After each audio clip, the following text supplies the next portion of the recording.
How to start Steam games in windowed or full screen. Hi guys, welcome to our channel. Let's begin. In this video, I will guide you on how you can start Steam games in windowed or full screen. For this, you want to open the Steam app on your laptop or PC. Make sure to sign into your account. Now, click on the library option. Here you want to find the game. Now, right-click on the game. From these options, click on Properties. Now, in the general section, you will have different settings.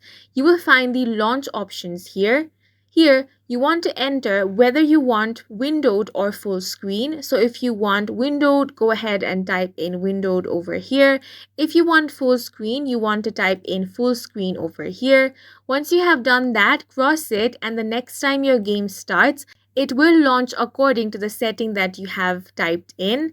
And that's it for this video. If you found it helpful, please make sure to hit the like button and subscribe for more videos like this.